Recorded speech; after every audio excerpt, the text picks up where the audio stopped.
Desempenho é basicamente a forma como eu me comporto. É basicamente a performance. Né? Performance vem de forma. Performance. Então é a forma, é o modo como eu trabalho. Isso é o meu desempenho. O meu desempenho está diretamente atrelado ao meu esforço.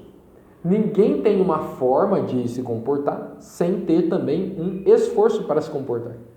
Então, o meu esforço me leva ao meu desempenho. Essa imagem de como eu me comporto depende do meu esforço. E o esforço, a gente precisa compreender agora do ponto de vista estratégico, como RH, o esforço, ele acontece nas pessoas mediante a resposta a 4 perguntas principais.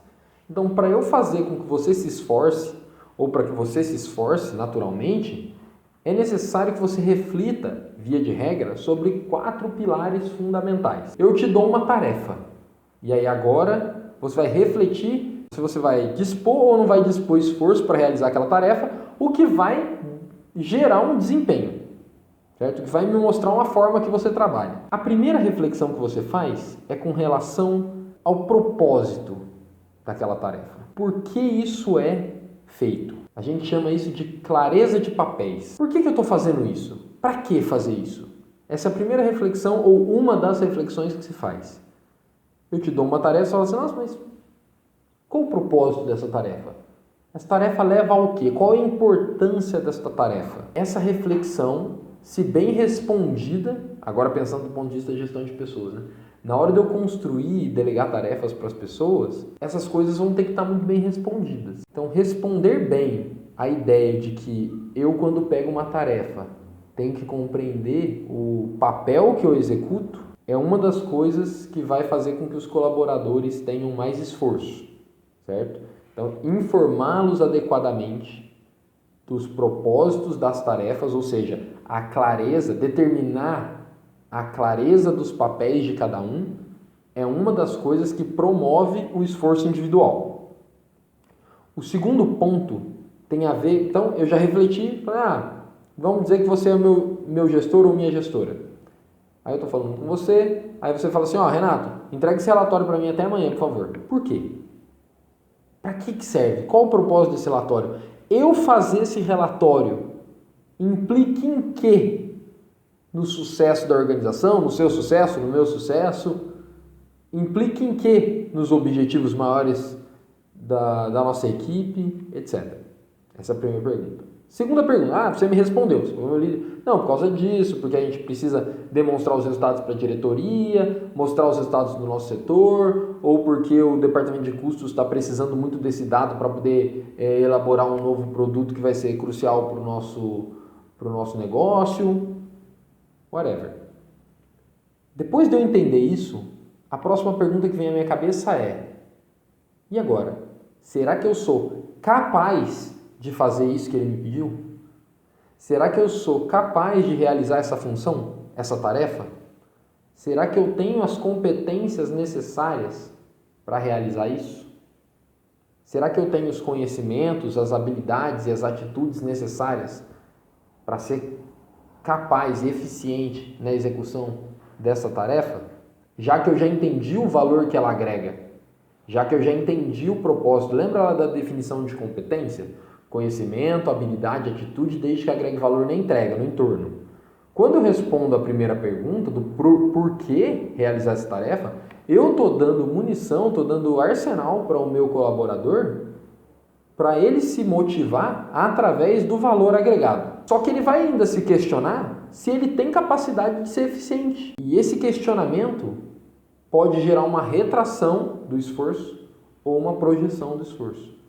Se ele diz que, bem, sim, sou capaz, eu acredito que eu tenha capacidade para realizar isso aí, então, provavelmente, ele vai se dedicar mais ou vai dispor mais esforço na realização daquela tarefa. Se ele percebe que não é capaz, ele vai calcular a frustração óbvia e vai recuar. Aí, a partir do momento que eu entendo que eu tenho tanto a capacidade para executar a tarefa, quanto eu entendi também o porquê é importante realizar aquela tarefa, por que eu devo dedicar esforço, A minha próxima pergunta é simples. O que é que eu ganho com isso?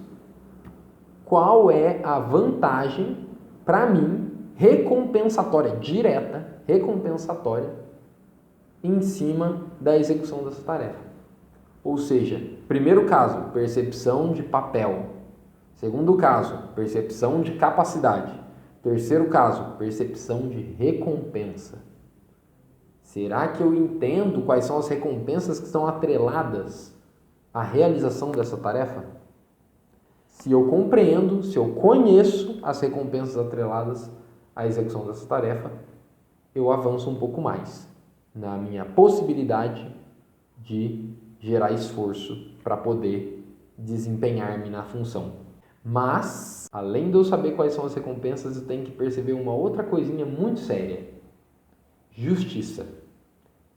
Então, para eu me esforçar, eu preciso entender a importância daquilo que eu estou fazendo, saber que eu sou capaz de fazer ou que eu sou capaz de me desenvolver previamente para poder realizar aquilo, que aquilo leva a alguma recompensa e que, se eu me esforçar de fato, a recompensa virá para mim que me esforcei e não para outro que não se esforçou.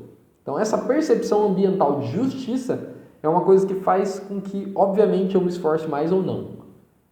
Se eu estou em um ambiente em que eu me esforço, mediante a percepção dessas três primeiras coisas, mas no fim das contas eu percebo que o outro coleguinha se esforçou também e ele teve as mesmas recompensas que eu, ou ambos não tiveram recompensa nenhuma, temos um problema. Eu provavelmente, que tenho um bom desempenho, vou passar a me esforçar menos, porque eu vou perceber que dá na mesma. Então, essas são as 4 coisas fundamentais que compõem a construção do esforço individual das pessoas, inclusive coletivo. E a partir desse esforço é que se promove o desempenho. É a partir do meu esforço que eu transformo o meu trabalho.